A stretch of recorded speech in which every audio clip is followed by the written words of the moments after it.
Okay, so I'm here with Milo. How you doing, bro? You doing good? Yeah, I'm doing good, man. Good to see you. Just walk me through like why you wanted to have a hair transplant. What was going through your mind, and it was you feeling insecure? Do you wanted the extra bit of confidence? Like, tell the viewers why. Yeah, I don't want to get too heavy about it, but COVID happened, and like everyone else, it was kind of a bad moment, bad time in our lives, and I had some personal things that happening at the time, and it just like all kind of spiraled a bit. And so I thought, like, I started thinking, like, what can I do to make my life better? And I thought I made this plan that, like, in 2 years' time, which would be in 2022, which is where we are now, that I would want to do like these certain things. And one of those things, well, the main one was I wanted to go to Thailand, have a holiday, and take a year out. And I also wanted to do some medical tourism. So I wanted to get my underbite fixed. So I've got Invisalign right now. So I'm going to have like surgery next year to have my underbite corrected. And then I thought, like, and Yeah. luckily I was blessed because my work was like happy to give me 1 year off work. So they gave me a sabbatical, started losing my hair during COVID. Like, it all started falling out, probably for the stress, right? Invasive surgery, but like I contrast it to something like a tit job, no, but like an ass job for a woman. It's like it's just a lazy, it's a cop out in it. Like, everyone can get nice asses by working out, but people losing their hair that's obviously caused by our genetics, by the DHT compound being created and making us recede. So it's more like rectifying what, not necessarily what shouldn't have been taken from us, but just because I feel like, especially I assume everyone can relate, when you first lose your hair, that's your first sign as a man of your own mortality in it. Mm, When you see that, because I started losing my hair before you in it. Like, mm, obviously, I remember like when I was 17, and like stressed doing, sixth form. Sixth form's a big jump from a secondary school, and then seeing like my hair fall on my books. mm. So it's your first cause of mortality in it. So I think, the reason why we do it is to maybe to get back from father time in it, you know what I'm saying? Get Yeah, back our youth, or, to look younger, because I look way younger than I did, 3 years ago. I see some pictures of and shit. Like, yeah. for sure, man. Yeah, and it's funny you say about mortality because one of the things that I did, and this is a really kind of morbid, depressing thing to talk about, but I'll try and make it like a little bit light. But basically, I figured like I hit my 40th birthday around about the time COVID happened, and then I was like, I for some reason I thought, how many days have I got left to live? And I worked out like from 40 to the average life expectancy of a human in like Europe is about 81, and that worked out to be about 10 to 12,000 days that I've got left to live, and only half of those are probably like decent quality like days. So I was like, man, if I've only got like 5 or 6 thousand days left to live, like, how am I going to use those days? How am I going to make the most of it? And I was, I'm like, it's not, it is a vanity thing. And it is like, you said about boob jobs and like whatever, like it is a vanity thing, but ultimately you got to do what you got to do, make yourself happy. You got to like make the most of that time. And I just figured like, why not? I'm not doing it for anyone else. I'm doing it for myself. I and I just want to enjoy those days. I want to make the most of Yeah. them, and I could leave it till Why not, man? you did it early, right? You did yours early, and that makes sense. Like you might as well get the benefit of it while you're young. In my opinion, the ROI is you do it as soon as your hair is obviously it's receding, and they know like your I can't remember what is Nor or whatever scalp, and I knew my Mm, scalp. They basically, as we're going to speak about later on this video, they'll do like an analysis. Norwood, that's it, and they'll see where your hair receding will end. And my one would have been the second worst one, where literally I have nothing. mm, So that's why if you do it early, obviously I did it when I was 27. So it would just maximize your ROI. Yes, you're gonna mm, have to take finasteride for the rest of your life, but I've been taking it, you've been mm. taking it. And obviously we'll speak about later on this video. It doesn't really have too much adverse effects. A lot of it's psychological. So, why not? Yeah. So in terms of why did you pick like DHT clinic in Bangkok specifically in it? Like what spoke out about the clinic for you to obviously have your transplant there? But what's the best clinic in Bangkok? And then I did my research, probably like you look at Reddit, you look at YouTube, you see other people's results, Mm. and DHT clinic. There's a couple of things going for it. The guy that runs it and owns it, Doctor, what's his name? Dr. Dam, I think it is. Let me check. Dr. Pat, sorry. Dr. Pat, he's got 20 years experience. Like he's seasoned. Like I think I mentioned this yesterday, that he won this award. It's called the Golden Follicle Award, and it's a really prestigious award within the hair transplant industry. And he pioneered or helped develop a special like this technique for FUT hair transplants. So basically, like like the Joe Rogan sort of style scar on the back of your head, you got that When line. you get Yeah, and you get it cut up and you can see it forever, basically. But he uses this technique, and I'll butcher what the name is, but like basically what it is like, imagine your two layers of skin. Normally it's just joined like that, and you get the scar in the middle. But he basically would like overlap them, and then he cut like 45 degrees off a layer of the skin, and then what happens is the hair will grow under the skin and through the scar tissue. So basically the scar tissue is like covered in hair, and there's no line, basically. So that's his jam. That's like his like speciality. And obviously, I mean, like you, I had FUE, not FUT, but he's also very well respected and renowned for his FUE hair transplant. So that was the main reason. Again, one of the best hair transplant clinics in Asia, and by that extension, the world. Not like my clinic. My clinic was like a rotational door. The 8th of November, if you want to have it done in 2 weeks, no problem in it. But your one, because it's like, you said a lot of the celebrities go to there. You need to book it, you say 4 or 5 months in advance or something like that. Yeah, so basically, exactly. Yeah, so I had to come out to Thailand 3 times this year. This is the 3rd visit this year, so my carbon footprint's a bit of a nightmare. Okay. But basically, like each time I went out, I was like doing like medical appointments. So the first one was to find out like the best places. Second one was to make the bookings for all the things I needed, and that second one was where it was back in, I think, June or July. And then they said the earliest that I can have the hair transplant was September. So I think the time is like 3 months. And obviously contact the clinic and they'll let you know what the lead time is. And how did you feel like the liaison, the communication with the clinic was? Like emails back and forth, everything professional? On the website, you hit the email button and literally you're emailing directly to Dr. Pat, who is the guy that runs the thing. So sometimes the emails, like maybe because he's quite busy, he's every single day is doing a surgery. So sometimes it can take a bit of time to get a reply, but when they do reply, it's like detailed emails, all the information, like they're fully engaged. And even at the clinic, like you go to the receptionist and like this woman like remembers your name, she remembers all the details that you talked about the day before. Like the little personal touches are really, really awesome. And also just to mention, like some of the staff there, that most of them are Thai, but there's also one doctor who's a Filipino, and her English is like flawless. So if you ever like you want to like try and explain something that's like maybe it's harder to explain in English, like she'll be able to kind of like translate, or she'll be able to understand and like convey it across to the other doctors for you. Because I'd say like one contrast between doing it in Thailand compared to doing it in where I did it, Istanbul, is you had like a liaison who was a communicator. So like the doctors and some of the temps did not speak great English or no English, but the nurses spoke no English. Right. So that contact with the liaison was very important because obviously without him, sometimes you'd be stressed or whatever and you need to get your point across. But like, it seems like in Thailand, obviously the English in Thailand is a reasonably high standard anyway. So sure. It's nice that, that peace of mind that everyone, all the nurses will understand what you're saying. So could you walk me through like how long it took? So for example, like yesterday on Monday, you had the surgery in it. How was that? How was that day for you? Like the whole day you went in, I remember you said you had the diazepam. Can you tell me a bit about that? Tell us about that.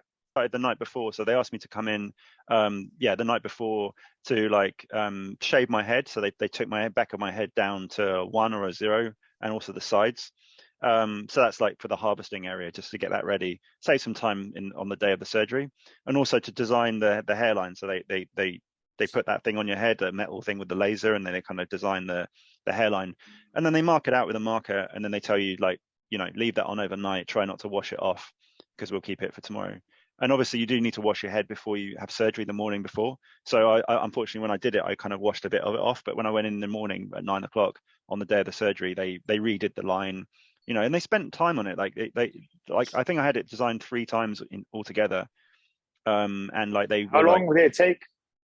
Right, if you remember, like to do the hairline with the Sharpie.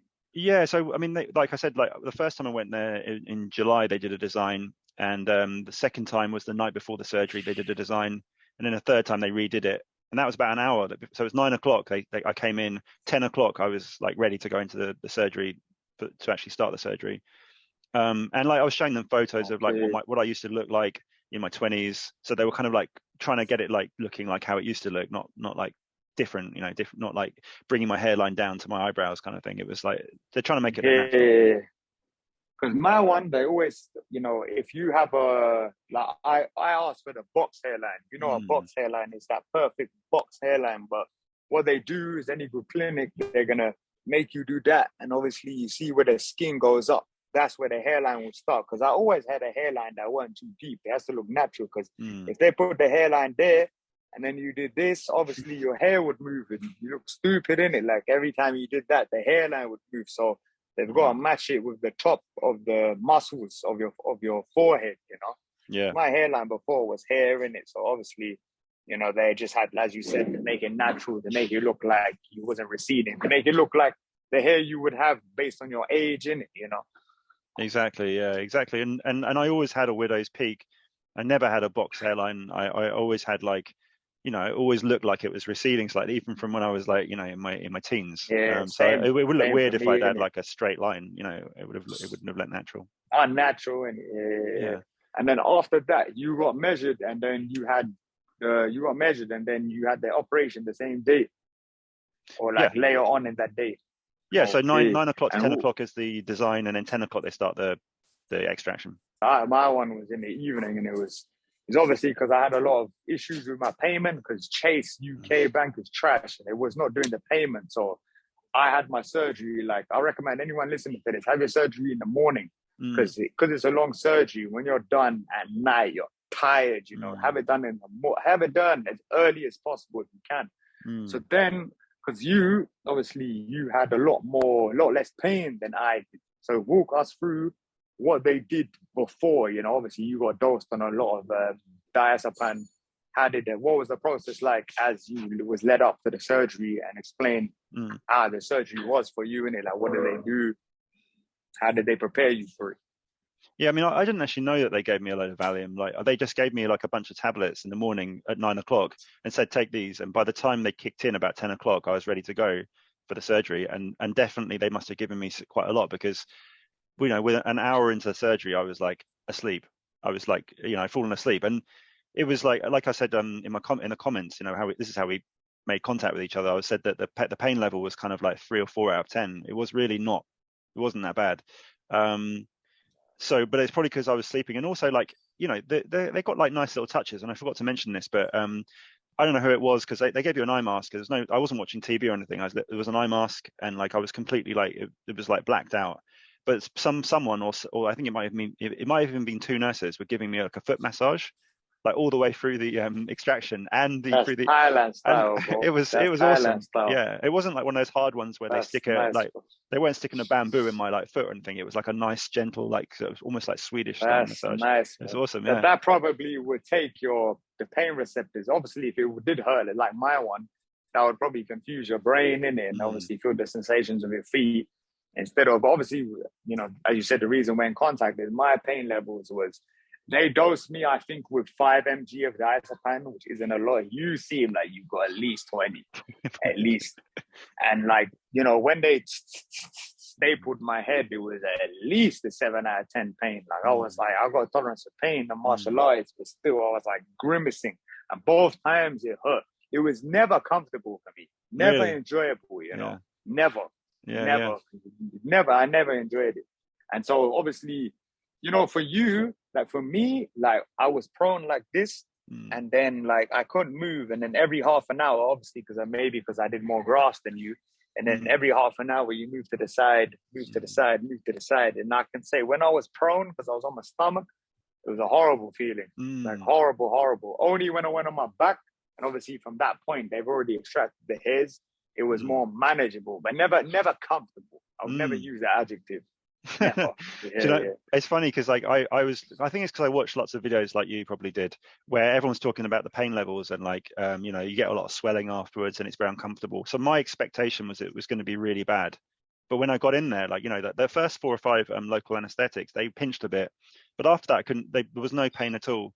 It was really, yeah. I mean, I wouldn't say it was enjoyable. Maybe that's perhaps a bit strong, but I certainly I wouldn't have any problems doing it again. Like and I think we talked about this yesterday. Like, it might be because the number of grafts I had was like half of what you had done. So it could be that just the amount of like invasiveness of it is much less. That might make quite a difference, maybe. I think it's a combination of that, and because your one was done was a qualified surgeon in it, so he must have done it, planned everything 100%.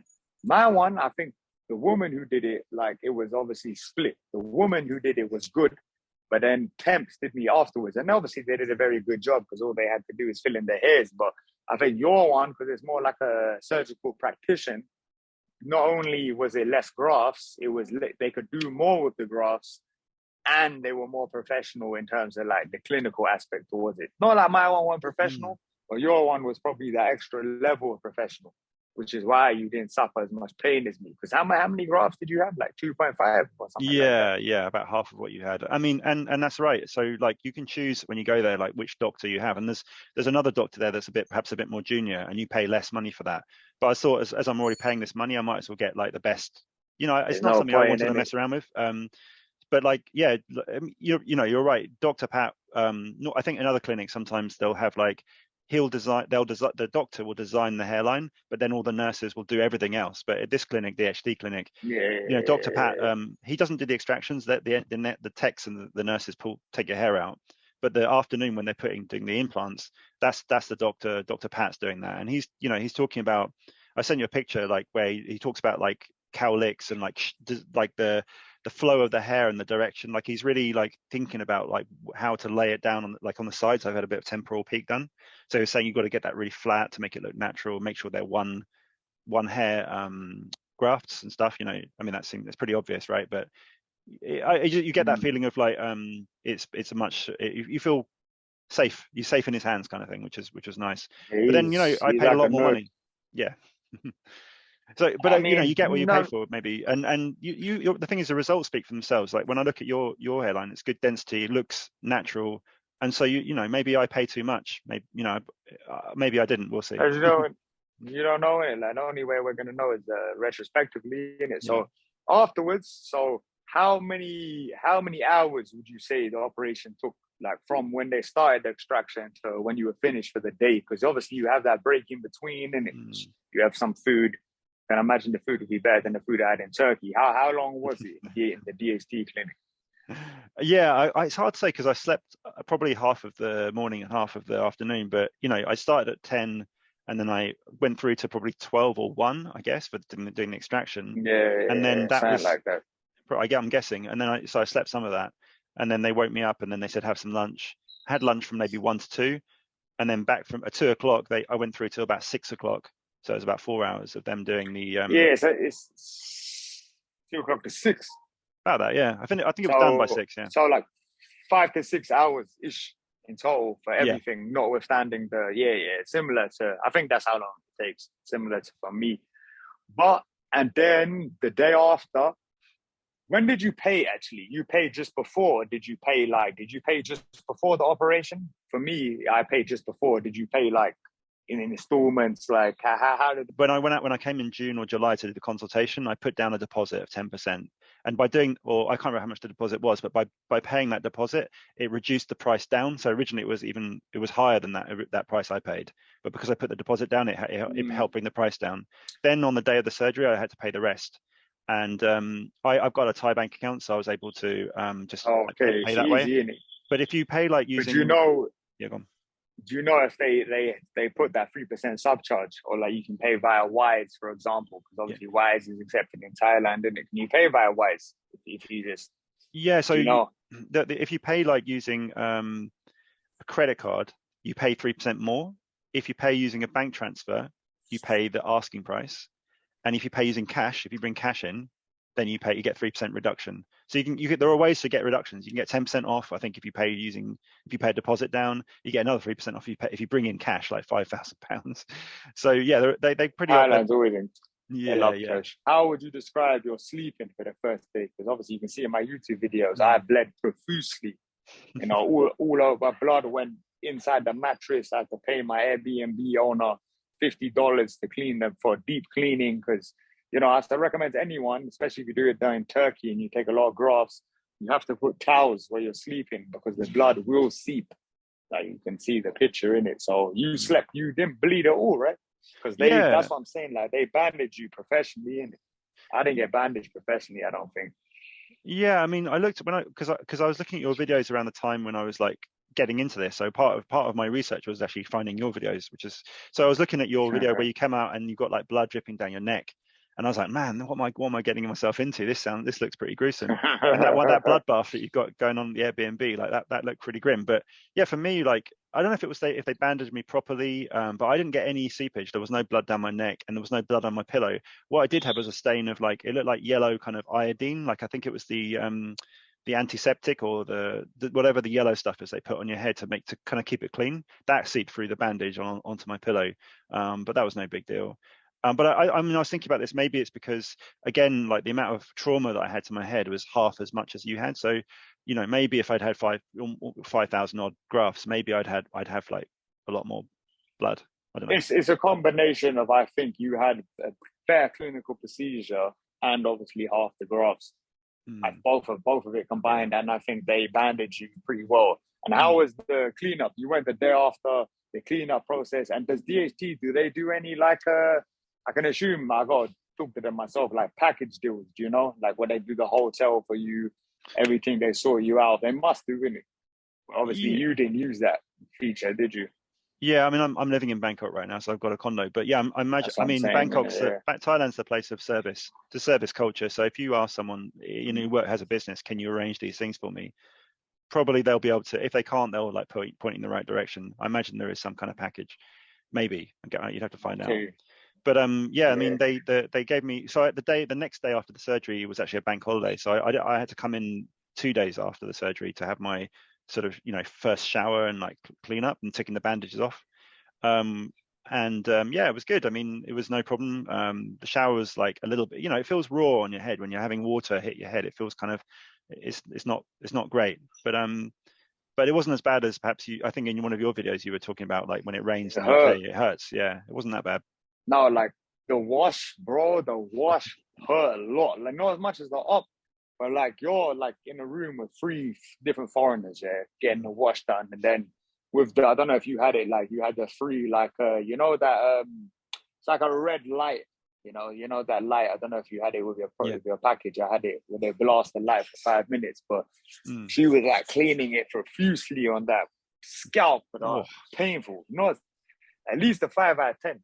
How did you feel post op? Because I can show video photos of me. My Mm. head was like a balloon in it. Like it was like a moon. It was like a moon. Like not initially. Not it took like it became moon. Maybe I arrived on Monday. Tuesday I had the op. I became moon boy on Thursday. Describe to me how your post operation procedure was like. What did they give you? And how did you recover and how quickly did you recover from the surgery? Because Yeah. it took me a while. Yeah, you know what? It's funny. I was thinking I'm like some sort of special case, but I didn't get any swelling at all. Like literally, there was no swelling. I was mad. I was thinking when that happened, I was like, maybe I'm going to be one of those 5% who doesn't get any shedding. And I got to week 3, and yeah, I'm one of the 95%. It all started falling out. But yeah, it was good. I mean, the post-op care, they give you like a little package of anti-inflammatories, antibiotics, Valium as well for the first like 5 days. So I actually slept really well the first 5 nights. I woke up and I had a good like 8 hours sleep and I felt Yeah. fresh. So that made a big difference, getting good sleep. Sleeping is horrible, man. It's good Yeah, it's because hard. like I don't know, Yeah. in Turkey, like they just didn't give you like obviously they gave you the painkillers, the antibiotics, but they didn't give you the Valium, like, and you need that to sleep because Yeah. it's extremely uncomfortable. Like the first without the drugs to help you, it is extremely uncomfortable to sleep because obviously you have to sleep in that pillow. You can't go left or right. You're in a fixed position. I don't know if you ever tried to sleep like this, and it was horrible. I'll make videos on this channel, like for a guy to sleep in, but you really need that like strong. Like if anyone's in Colombia or Mexico, Zopiclone, which is like Valium on Mm. steroids, I would smack Zopiclone just to conk out because I only slept like people in my clinic. They slept maybe an hour and a half. I at least slept like 4 or 5 hours. But some people slept like half an hour. You know, in pain. For me, like it was okay, but it was never nice. But you must have the reason. Well, it depends. If you were the money, I would probably recommend going via like your clinic because no swelling is. I assume it must be maybe due to the fact that you had less grafts, but I think it's because it was clinically done to perfection. And in my one, obviously the results are very good, but like I'll show the picture in the video. I look like a moon. I was super inflamed, super inflamed, and I couldn't walk. Obviously they give you the hat. Any bit of like rain or water like really hurt the scalp, and you didn't. Obviously, you were in Bangkok, so it would have been even worse for you. Yeah. But you seem like you were fine. Oh, it's fine. Like literally 2 days later. So I had surgery on Wednesday. Thursday's bank holiday. Friday I was back at school learning Thai, and no one had any idea. I was wearing a cap. I put it on really carefully. No one had any idea that I'd had it done. Like there was no evidence at all. And I had a lot of local anesthetic put in. Like I mean, I think must have had like 20 shots done on the back and maybe 15 on the front. So it wasn't like they didn't put much in, but I get the feeling that they're all like doctors and nurses. They're like GP. They've got medical backgrounds, I think. For sure. Yeah. For sure. That's the contrast between I think, a clinic that I went to and a lot of clinics in Turkey. You might obviously have got fantastic results, but the actual clinical procedure of it, dealing with the aftercare, the pain, and that's going to be worse. You're going to pay less money, but obviously, you're going to buy the ticket, take the ride, and you're going to get hurt. Pay double the money for, obviously, you did get half the grafts, but who knows what's going to happen? We're only going to know how good it was, based on your results. And then did they prescribe, like, unlike my clinic, they didn't give you any aftercare package in it. It's just finasteride, monodoxil, or orally, and that's it in it. They didn't even give me that. I had to buy it, from them. Yeah, they had to buy it. And like with me, they had a washing procedure in it. So was for free. You had like the shampoo that's meant to obviously break down the scabs in it. So the shampoo and then the conditioner, and every other day you wash your scalp. I used to get my mom to do it because obviously you need like a mirror in it. Like you need to wash the transplanted hairs and obviously get rid of the scalp. Like they explained this process to you in it. Was you provided any shampoos? Yeah, they gave me for free. Yeah, they gave me like antiseptic shampoo. They said don't get it in your eyes. It'll really mess your eyes up. But for me, it was a lot easier because I was only having to deal with like this area, in my temples, my at the front of my head. But I imagine if it's the back of your head, if you're doing the crown, maybe that's harder. I don't know. But it wasn't a big deal. It's awkward. It was very awkward for me to get it. Like I got my mom to wash me like when I went, because I went back to London like maybe the day after the wash. Could have went back earlier, but I just wanted to I was lazy, just doing all this shit. Like I was dropping, like wasting tons of the shampoo. But overall, would you recommend DHT Clinic Bangkok? Like, what would you rate out of 10? Like in your whole, obviously we can't say for sure because we haven't seen your results in it because you only just passed month 1. But aside from that, let's assume your results are going to be good. How would you have rated the clinic, like out of 10? And everything? It's a good question. I mean, today's actually day 28, so it's 4 weeks since I had the surgery, and I can't like comment obviously on the results because I don't know yet. But everything up until this point now, I would give them like a 9 out of 10. I can't even think what else I would like change or make it better. Everything was like, the price was a little bit high, but then it's cheaper than the UK, but it's not as cheap as Turkey. So you got to weigh that up as a cost for that service and that quality. But we'll see in 5 months' time. Hopefully the results will be it'll still be 9 out of 10, hopefully, or 10 out of 10 even. Yeah, we'll do subsequent videos to track your progress in it. But like I'd say, obviously it depends. Well, one thing we have to speak about before you go is you have to be healthy in it. You can't be smoking a 20 pack a day, not getting any blood circulation going. Obviously I go sauna in my gym. You can't be not doing these things and expect the same results as someone who is doing it, because you need good blood circulation. If you're, drinking beer, smoking 20 pack, you ain't going to get as good results as someone who is healthy. You know what I'm saying? For sure. for sure. Yeah, I So mean, that's something you have to bear in mind. you got to be a little bit careful with the sweat. Like going to the gym, you probably Oh shouldn't be yeah, getting yeah, sweat on yeah, it too yeah. much. But and avoid swimming. You don't want to get chlorine in it as well. But I mean, I go swimming, but I just keep my head out of above the water, kind of thing. But you're right. Yeah, you got to look after yourself. And I don't know if I mentioned this, but like because I'm taking finasteride and minoxidil, and there's some side effects which involve can affect your testosterone levels, because that's obviously a part of the DHT thing. So before I took that, I went to another clinic in Bangkok, and I got my blood work done. So I got my testosterone levels like measured. And it's interesting to do that anyway. I mean, when you get into your 40s, like I'm It's a useful 43. thing.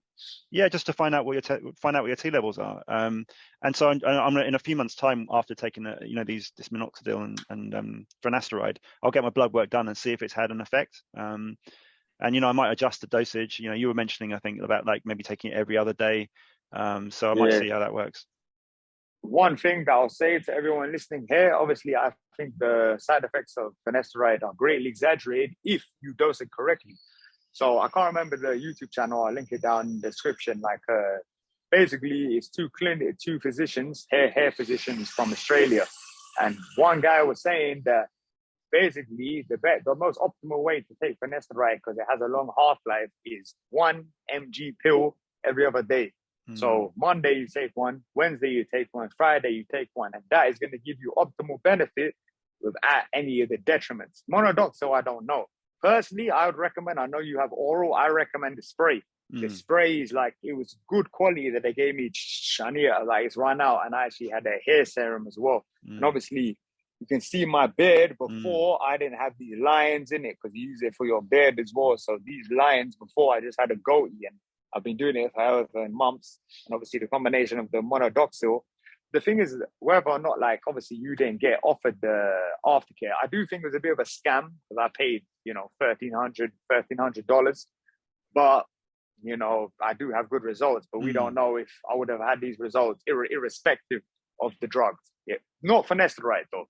You always have to take that. That's imperative, because that's the one that's stopping the DHT that's causing you to recede. But what's the point? And then all of this just it will look stupid, in it. Like, you put all this effort in, you have to take the finasteride, and you have to. Man, I appreciate your advice. Obviously you're providing a lot of value for other people. DHT gives a 9 out of 10 from Milo and Bangkok. Hey, the video cut out, but I just want to say thank you for Milo for being on the channel, provided tremendous value that I think everyone will appreciate. And please like and subscribe for this video, so it helps to spread to more people, because my ambition with the Hair Transplant Hero is to make this channel and the brand the most useful means for men around the entire world to find the hair transplant. So please comment down below, or get into contact with me via the comments, or you can send me an email, dylanwatsonbusiness@gmail.com. Any clinics you're thinking about, because I'm going to make this a worldwide thing. If you're in America, obviously I think you should go to Mexico, because I've seen very good results there.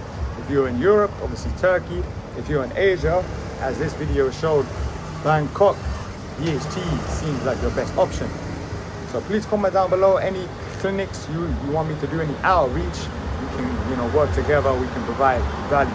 If you want to see DHT clinic, see how it is, please go via the links in the description and get in contact with Dr. Pat. My name's Hair Transplant Hero. I appreciate you watching this video. Again, please like and subscribe if it helps you. Have a good day. Bye-bye.